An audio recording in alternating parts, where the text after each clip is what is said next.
JK Yadav Films present. Hello check hello थोड़ा आवाज बढ़ाइए डीजे वाला भैया। जी हां मेरे दोस्तों, हर एक साल की भांति इस साल भी नवयुवक मां सरस्वती पूजा समिति आप सभी को हार्दिक अभिनंदन करती है और करती रहेगी। दोनों हाथ ऊपर किया और बोले माता सरस्वती की। मैं सुनली ना प्रिंस प्रिया हेरे बजा के डीजे ये नवन नहीं बे हेरे उठल छ मैया के डोली। हेरे बजा के डीजे ये नवन नहीं बे हेरे उठल छ मैया के डोली। पूरा गरम छौ हेरे पूरा गरम छौ रे रे पूरा गरम छौ सब डोली अपनी फसान में चलत गोली। गरम छौ सब डोली अपनी फसान में चलत हमारे सरस्वती पूजा समिति के जितने भी मेंबर हैं इधर और डीजे के पीछे जो लड़का डांस कर रहा है लाल लाल वाले और छत पे खड़ी लड़की को लाइन मारता है के चिराग वाले को उस पर के पकड़ के बाहर निकालो। हेले ये ने ओने देखल सभे करी है बिहान रे अभी भर रखे खाली मैया पर ध्यान रे।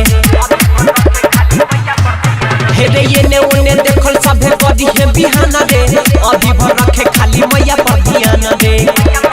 आ तू हो बकर के चरण कर ले रे सुमरो न कोई बोलतै नहीं एको गो बोली। आ तू हो बकर के चरण कर ले रे सुमरो न कोई बोलतै नहीं एको गो बोली। पूरा गरम छौ हे रे पूरा गरम छौ रे रे पूरा गरम छौ सब टोली हमरी फसान में चलत गोली। गरम छौ सब टोली हमरी फसान में चलत गोली। सरस्वती पूजा समिति का जितने भी मेंबर हैं उसके लिए जलसी बना हुआ है इधर करके और उसके बाद फिर से डीजे पर कमर हिलाए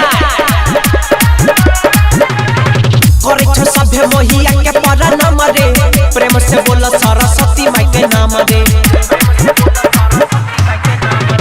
करे छ सभे मोहिया के परनाम रे प्रेम से बोल सरस्वती माई के नाम रे।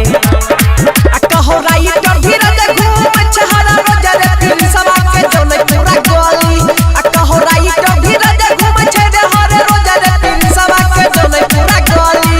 पूरा गरम छौ हे रे पूरा गरम छौ रे रे पूरा गरम छौ सब टोली हमरी फसान में चलत गोली। गरम छौ सब टोली हमरी फसान में चलत गोली।